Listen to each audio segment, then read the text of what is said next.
মান কামা রমাদানা ঈমানান ওয়া ইহতিসাবা গুফিরা লাহু মা তাকদ্দামা মিন যামবি। যে ব্যক্তি ঈমানের সাথে সওয়াবের আশায় রাতের বেলা সালাত আদায় করলো, তার আগের গুনাহগুলো মাফ। তাহলে 3 নাম্বার তারাবি পড়া। 4 নাম্বার তারাবি নামাজে কোরআন তেলাওয়াত করা, পারলে 1 খতম কোরআন পড়া। আর যদি কোরআন খতম না পারেন তাহলে যেই সূরাগুলো মুখস্থ আছে ওইগুলা পড়বে ইমাম সাহেব, অথবা যেটাকে বলা হয় সূরা তারাবি সেটা পড়বেন, বাকি ধীরস্থির ভাবে। তাহলে এটা 4 নাম্বার নামাজের মধ্যে কোরআন তেলাওয়াত করা। 3 নাম্বার তারাবি পড়া। 4 নাম্বার নামাজে কোরআন তেলাওয়াত বেশি করা রমজানে, অথবা নামাজের বাহিরে কোরআন তেলাওয়াত করা। নামাজেও করা, নামাজের বাহিরেও কোরআন তেলাওয়াত করা। 4 নাম্বার। 21 নম্বর পারাটা শুরু হয়েছে সূরা আনকাবুতের 45 নম্বর আয়াত দিয়ে। আল্লাহ তাআলা বলেন, উতলু মা উহিয়া ইলাইকা মিনাল কিতাব।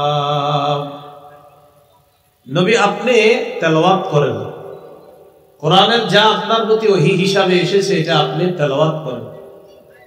সূরা ফাতিরের 29 নম্বর আয়াতে আল্লাহ বলেন, ইন্নাল্লাযীনা ইয়াতলুনা কিতাবাল্লাহ ওয়া আকামুস সালাহ ওয়া আনফাকু মিম্মা রাযাকনাহুম সিররাও ওয়া আলানিয়া। যারা আল্লাহর কিতাব তেলাওয়াত করে, যারা নিয়মিত 5 ওয়াক্ত নামাজ পড়ে, যারা আমার দেয়া রিজিক থেকে দান সদকা করে, প্রকাশ্যেও দান করে, গোপনেও দান করে, ইয়ারজুনা তিজারাতাল লান তাবুর। এই 3টি অভ্যাস যার থাকবে, নিয়মিত কোরআন তেলাওয়াত, নিয়মিত 5 ওয়াক্ত নামাজ, নিয়মিত দান সদকা। আবার বলছি, মরণ পর্যন্ত 3টি অভ্যাস নিজের করে নেন।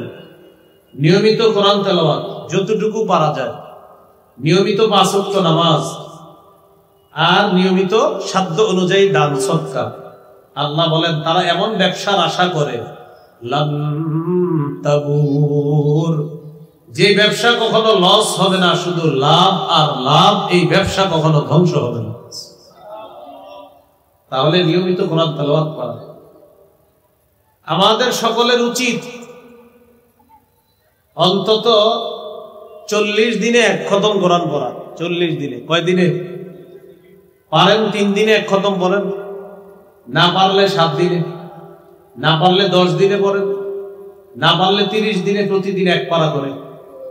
আর চেষ্টা করা যে অন্তত 40 দিনে 1 খতম কোরআন পড়া। তিরমিজির হাদিসে আসছে, পায়ের কাছ দিয়ে আসলে নামাজে যে গিয়েছেন আপনি, এই হাঁটা আসা যাওয়াটা বাধা দিবে না। এই পা দিয়ে সে মসজিদে গিয়েছে, নামাজ পড়েছে, এখানে আসার কোনো সুযোগ নেই।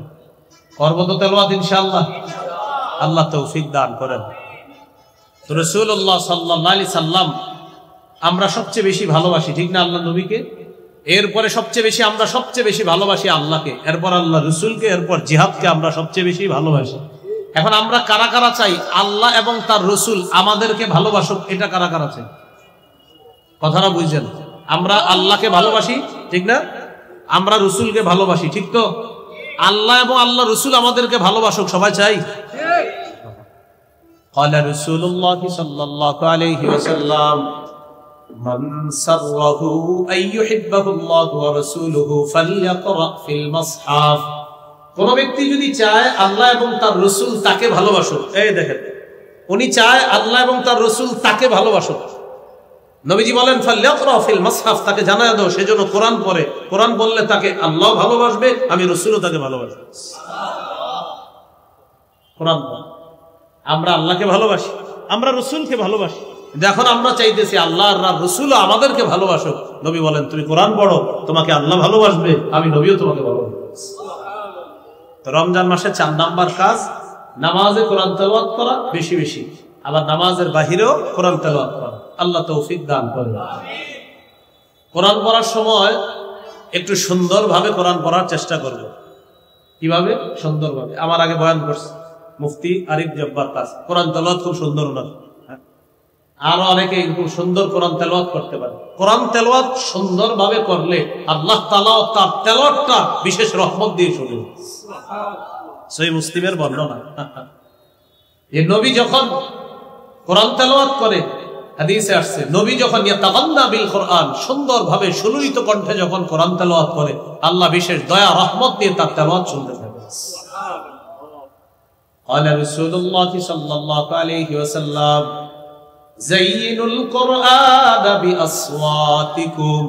নাসাইর হাদিস 1015 নম্বর হাদিস।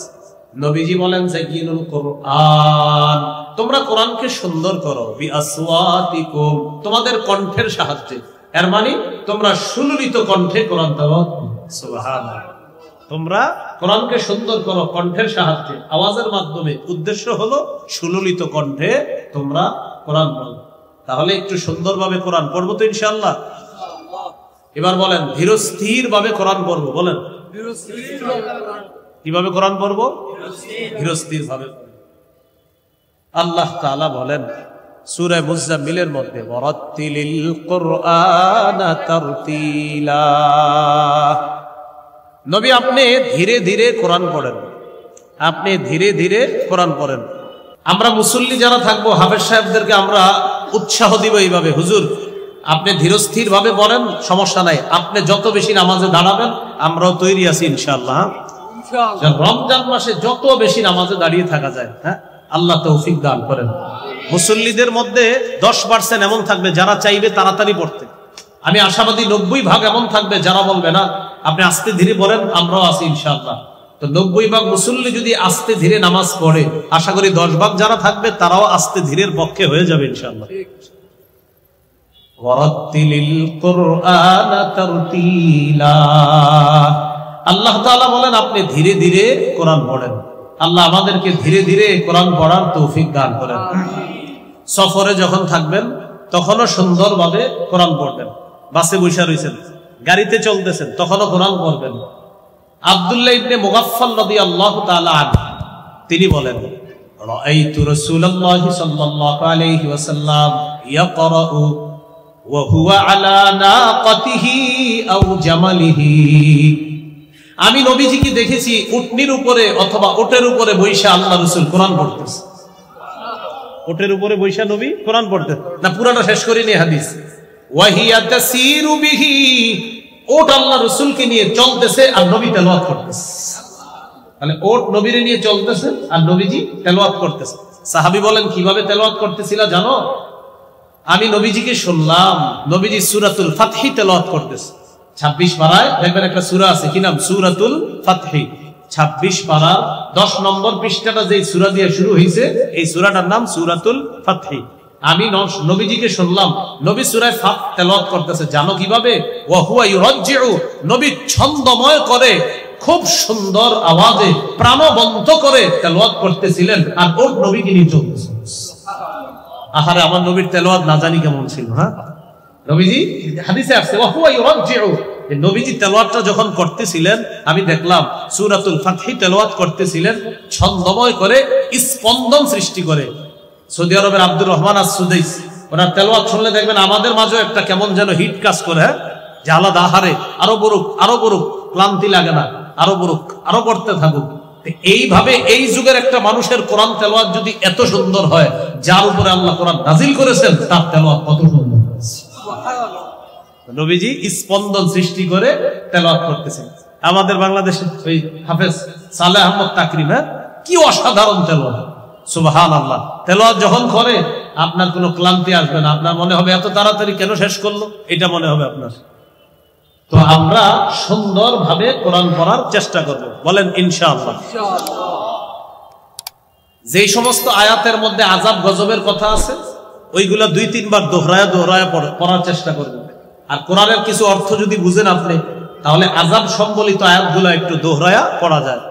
সূরা মাইদা, কোন সূরা? সূরা মাইদা 118 নম্বর আয়াত। কত নম্বর আয়াত? এই আয়াতটা একদিন নবীজি তাহাজ্জুদে পড়তেছিলেন, পুরা রাত শুধু এই আয়াতটা পড়ছে। একটা আয়াত সারা রাত পড়ছে, একটা আয়াত। সূরা মাইদার 118 নম্বর আয়াত। আবু যর গিফারি রাদিয়াল্লাহু তাআলা আনহু বলেন, একদিন রাতের বেলা দেখলাম নবী নামাজে দাঁড়িয়ে, তাহাজ্জুদ নামাজ। নবীজি সাল্লাল্লাহু আলাইহি ওয়াসাল্লাম নামাজে যখন দাঁড়াইছেন, ক্বামা বিআয়া, নবী একটা আয়াত তেলাওয়াত করা শুরু করলেন যেটা সূরা মাইদার মধ্যে আছে, ইয়ারুদ্দুহা। নবী বারবার তেলাওয়াত করতেছিলেন, হাত্তা আসবাহা ইয়ারুদ্দুহা। নবীজি সকাল করে ফেলছে এক আয়াত তেলাওয়াত করতে করতে। সে আয়াতটা কি আমি আপনাদেরকে শোনাই। আল্লাহ বলেন, ইন তুআযিবহুম ফাইন্নাহুম ইবাদুক। আল্লাহ আপনি যদি তাদেরকে শাস্তি দেন তারা তো আপনার বান্দা। আল্লাহ আপনি যদি তাদেরকে শাস্তি দেন তারা তো আপনারই বান্দা। ওয়া ইন তাগফির লাহুম ফাইন্নাকা আনতাল আজিজুল হাকীম। আল্লাহ আপনি যদি আপনার বান্দাদেরকে মাফ করে দেন আপনি মহাপরাক্রমশালী মহাপ্রজ্ঞাময়। এই আয়াত পুরা রাত নবী তেলাওয়াত করছে। আল্লাহ আপনি যদি তাদেরকে মাফ করেন তারা তো আপনারই বান্দা। মূলত এই আয়াতের ব্যাপারটা কে জানেন? ঈসা নবী। ঈসা নবী আল্লাহকে এটা বলবে, আল্লাহ আমার এই উম্মতকে যদি আপনি শাস্তি দেন মাবুদ তারা তো আপনারই বান্দা। মানে উম্মতের প্রতি ঈসা নবীর দরদ, ব্যথা, মায়া। আর আল্লাহ আপনি যদি দয়া করে মাফ করে দেন আপনি তো ক্ষমতা রাখেন মাফ করার। এই আয়াতের বিষয়বস্তুর প্রতি লক্ষ্য রেখে আল্লাহ রাসূল সারা রাত বারবার শুধু এই আয়াতটা পড়ছে যে আমার উম্মতের কি হবে, আমার উম্মতের কি হবে। তাহলে আযাব সম্বলিত আয়াতগুলা বারবার পড়া এটা যায়। মসজিদের মধ্যে যদি একদল মানুষ একত্রিত হয়ে কোরআন তেলাওয়াত করি, আমরা মনে করেন কয়েকজন একসাথে হয়েছে, তখন কোরআন তেলাওয়াত বেশি জোরে না করা। হয়তো কেউ সুবহানাল্লাহ পড়তেছে, কেউ আলহামদুলিল্লাহ পড়তেছে, কেউ হয়তো কোরআন পড়তেছে। রাসূলুল্লাহ সাল্লাল্লাহু আলাইহি সাল্লাম বলেন, তোমরা যখন একসাথে কেউ থাকবা তখন দেখবা তোমার আশেপাশের ভাইয়েরা কি করে, তারা হয়তো বিভিন্ন ইবাদতে আছে, তাই তুমি বেশি জোরে কোরআন তেলাওয়াত তখন করবা না, তুমি আস্তে আস্তে করবা। বুঝে আসছে তো?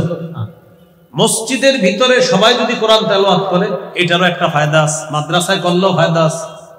কমপক্ষে 4টা ফায়দা, কোনো সন্দেহ নাই। সুবহানাল্লাহ। যারা কোরআন পড়ে বা কোরআন পড়ায় কমপক্ষে 4টা ফায়দা থেকে খালি নাই।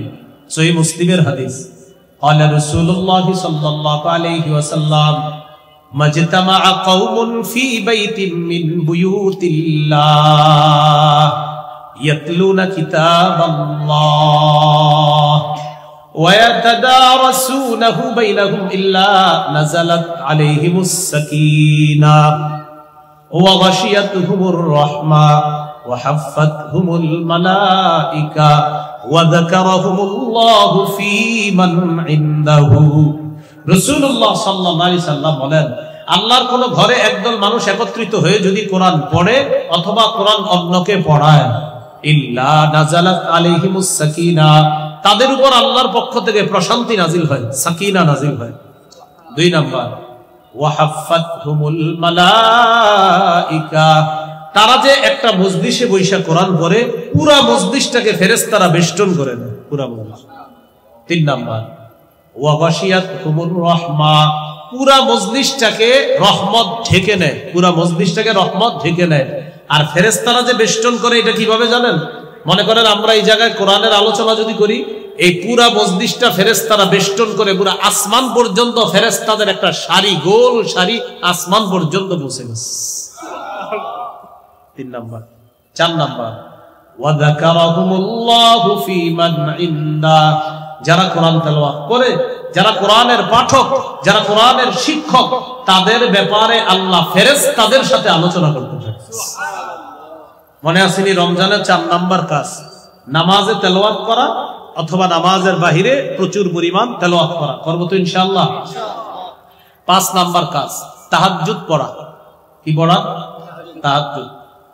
8 রাকাত তাহাজ্জুদ পড়বেন। 8 রাকাত তাহাজ্জুদ পড়া নবীজির 12 মাসের সুন্নাহ। রাসূল সাল্লাল্লাহু আলাইহি সাল্লামের 12 মাসের সুন্নাহ হলো 8 রাকাত তাহাজ্জুদ পড়া। আর তারাবি 20 রাকাত পড়বেন, এটা শুধু রমজানের আমল। এটা সাহাবায়ে কেরামের ঐক্যমত। তারাবি 20 রাকাত প্রথম রাতে পড়বেন। আর সাহরির সময় যেহেতু আল্লাহ উঠায় দিবেন, নবী সারা বছর 8 রাকাত তাহাজ্জুদ পড়তেন। আপনিও চেষ্টা করবেন সারা বছর পড়তে। তো যেহেতু পারেন না, রমজানে যেহেতু সাহরির সময় ওঠেন, কমপক্ষে 8 রাকাত তাহাজ্জুদ পড়ার চেষ্টা করবেন। আল্লাহ তৌফিক দান করেন। 8 রাকাত না পারলে 6, 6 না পারলে 4, 4 না পারলে 2, 2 যেন না ছুটে। তিরমিজির হাদিস 2616 নম্বর হাদিস, রাসূলুল্লাহ সাল্লাল্লাহু আলাইহি সাল্লাম বলেন, আলা আদুল্লুকা আলা আবওয়াবিল খাইর। নবীজি বলেন, কল্যাণের দরজা হলো তিনটা। আমি কি তোমাকে কল্যাণের দরজা সমূহের কথা বলবো না? সবক শিখি আমরা। কল্যাণের দরজা কয়টা? তিনটা। এক নাম্বার as-sawmu junnah, এক নাম্বার কল্যাণের দরজা হলো রোজা রাখা। দুই number was-sadaqatu tudfi'ul khati'ata kama yudfi'ul ma'un nar, দুই নাম্বার কল্যাণের দরজা সদকা করা। নবীজি বলেন পানি আগুনকে যেমন নিভিয়ে দেয়, সদকা মানুষের পাপগুলাকে ধুয়ে মুছে সাফ করে দেয়। তিন নাম্বার ওয়াসালাতুর রাজুলি মিন জাওফিল লাইল, রাতের বেলা তাহাজ্জুদ পড়া। আপনার যদি ঘরে বরকত প্রয়োজন হয়, তিন আমল বাড়ায় দেন, রোজা রাখেন, সদকা করেন, তাহাজ্জুদ পড়েন, আল্লাহ তৌফিক দান করেন। তাহলে তিন নাম্বার আমল তারাবি পড়া, চার নাম্বার তারাবিতেও তেলাওয়াত করা, তারাবির বাহিরেও তেলাওয়াত করা, পাঁচ নাম্বার তাহাজ্জুদ পড়া। তারাবি 20 রাকাত পড়বো, সাহাবায়ে কেরামের ঐক্যমত, এটা রমজানের আমল। আর তাহাজ্জুদ 8 রাকাত পড়বো, এটা নবীর সুন্নাহ, 12 মাসের আমল। চেষ্টা করবো রমজানে আমল করতে ইনশাআল্লাহ। 6 নাম্বার সাহারি খাবো। অনেকে পালোয়ানগিরি দেখায় সাহারি খায় না, যে আমি না খায় রোজা রাখছি। কে বলছে আপনারা না খাইতে? না, এটা করবেন না, খাবেন। সহিহ বুখারীর বর্ণনা 1921 নম্বর হাদিস, আন যায়েদ ইবনে সাবিত রাদিয়াল্লাহু তাআলা আনহু قال তাসাহহারনা মা রাসূলিল্লাহি সাল্লাল্লাহু আলাইহি ওয়াসাল্লাম। যায়েদ ইবনে সাবিত রাদিয়াল্লাহু তাআলা আনহুর বর্ণনা, তিনি বলেন আমরা রাসূলুল্লাহ সাল্লাল্লাহু আলাইহি সাল্লামের সাথে সাহরি খেয়েছি, এজন্য আমরাও কি খাবো? সাহরি খাবো। সহিহ বুখারীর 1923 নম্বর হাদিস, قال رسول الله صلى الله عليه وسلم تسحروا فإن في السحور بركتان। নবীজি বলেন তোমরা সাহরি খাও, সাহরির মধ্যে বরকত আছে। আরেকটা গুরুত্বপূর্ণ কথা মনে রাখবো, আমরা সাহরিতে খেজুর খাবো। বলেন সবাই কি খাবো? হ্যাঁ, সাহরির সময় আমরা খেজুর খাবো সবাই, বলেন ইনশাআল্লাহ। قال رسول الله صلى الله عليه وسلم نعم سحور المؤمن التمر। নবীজি বলেন সাহরির সময় খেজুর খাওয়া এটা মুমিনের কতই না উত্তম খাদ্য। ইলিশ মাছ, গরুর গোশত, মুরগি যাই খান, খেজুরও খাবেন, এটা অবশ্যই খাবেন। সাহরির সময় খেজুর খাবেন, আল্লাহ তৌফিক দান করেন। খেজুর তো 12 মাস খাওয়া দরকার। প্রতিদিন সকালে খালি পেটে 7টা খেজুর খাওয়া উচিত আপনার, সকলের আমাদের। 7টা আজওয়া খেজুর যদি খাইতে পারেন প্রতিদিন, লাম ইয়াদুররুহু সুম্মুন, তাকে বিষও কোনো ক্ষতি করবে না। বিষ কি ক্ষতি করবে না? আবার খায়েন না, মানে বিষ কিন্তু খায়েন না, এটা গুরুত্ব বুঝাইছে রাসূল সাল্লাল্লাহু আলাইহি সাল্লাম। তাহলে খেজুর এটা নিয়মিত খাওয়া। গর্ভবতী মা বোনদেরকে খেজুর খাওয়াবেন। খাওয়ায় তেঁতুল খাওয়াবেন না, তেঁতুলে মেধা কমে, গর্ভস্থিত সন্তানেরও মেধা কমে। খেজুর খাওয়াবেন, খেজুরে মেধা বাড়বে ইনশাআল্লাহ। ঈসা নবী যখন তার আম্মার পেটে, ঈসা নবীকে আল্লাহ বললেন ফাকুলি ওয়াশরাবি, তুমি খাও, পান করো। খাবে কি? খেজুর খাও। পান করবা, ঝর্ণার পানি পান করবা। খেজুর গাছের নিচে বসা ছিল। আমার কথা হলো, এত খাদ্য থাকতে আল্লাহ ঈসা নবীর আম্মার জন্য খেজুর নির্বাচন করলেন কেন? এখান থেকে বোঝা যায় গর্ভবতী মায়াতের খাদ্য হলো খেজুর। তেঁতুলের আচার খাইতে চাইলেও কিনে দিবেন না, খেজুর কিনে দিবেন। আল্লাহ আমাদেরকে কথাগুলা মনে রাখার তৌফিক দান করেন। 7 নাম্বার রোজা রাখা। সাহরি খাইলেন, খাওয়ার পর রোজা রাখবেন। প্রথম রোজা শুরু হলো আপনার। সহিহ বুখারীর বর্ণনা 1901 নম্বর হাদিস, রাসূলুল্লাহ সাল্লাল্লাহু আলাইহি সাল্লাম বলেন মান সামা রমাদানা ঈমানা ওয়া ইহতিসাবা গুফিরা লাহু মা তাকদ্দামা মিন যামবি। যে ব্যক্তি ঈমানের সাথে সওয়াবের আশায় রমজানের রোজা রাখলো, তার আগের গুনাহগুলো মাফ। সুবহানাল্লাহ। 8 নাম্বার দান করা। কি করা? দান করা। রমজানে দানের মাত্রাটা বাড়ায় দিবেন। সহিহ বুখারীর 6 নম্বর হাদিস, কানা রাসূলুল্লাহ সাল্লাল্লাহু আলাইহি ওয়াসাল্লাম আজওয়াদান নাস। এই পৃথিবীতে যত মানুষ আছে সবার মাঝে রাসূলুল্লাহ সাল্লাল্লাহু আলাইহি সাল্লাম সর্বশ্রেষ্ঠ দানশীল মানুষ ছিলেন। ওয়াকানা আজওয়াদা মা ইয়াকুনু ফি রমাদান। রমজানে নবীজির দান করার মাত্রাটা আরো বেড়ে যেত। তাহলে রমজানে আমরা দান করি। 9 নাম্বার বেশি বেশি নফল ইবাদত করা।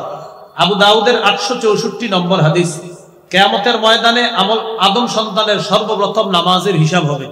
ফরজ নামাজে যদি ঘাটতি থাকে, আল্লাহ বলবে নফল ইবাদত গুলা দেখো। এই নফলের মাধ্যমে আতিম্মু ফরিদাতাহু মিন তাতাব্বুহি, আমার বান্দা নফলের মাধ্যমে ফরজের ঘাটতি পূরণ করে নেয়। রমজানে নফল বাড়ায় দেওয়া। 10 নাম্বার বেশি বেশি ভালো কাজ করা। সূরা তাগাবুনের 9 নম্বর আয়াত, ওয়া মান ইউমিন বিল্লাহ ওয়া ইয়ামাল সালিহা। যে আল্লাহকে বিশ্বাস করবে, ভালো কাজ করবে, ইউকাফির আনহু সাইয়্যাতি, আল্লাহ তার আগের সব গুনাহগুলো মাফ করে দিবেন। ওয়া ইউদখিলহু জান্নাত, আল্লাহ তাকে জান্নাতে প্রবেশ করাবেন। তাজরি মিন তাহতিহাল আনহার, যার তলদেশ দিয়ে ঝর্ণা ধারা প্রবাহিত হবে। খালিদিনা ফিহা আবাদা, সেথায় তারা চিরকাল অবস্থান করবে, বসবাস করবে। তাহলে 10 নাম্বার নেকির কাজ বেশি করা। 11 নাম্বার দোয়া করা। দুটি দোয়া বেশি বেশি করব, বলেন আমার সাথে, আল্লাহুম্মা ইন্নী আসআলুকাল জান্নাহ ওয়া আউযু বিকা মিনান নার।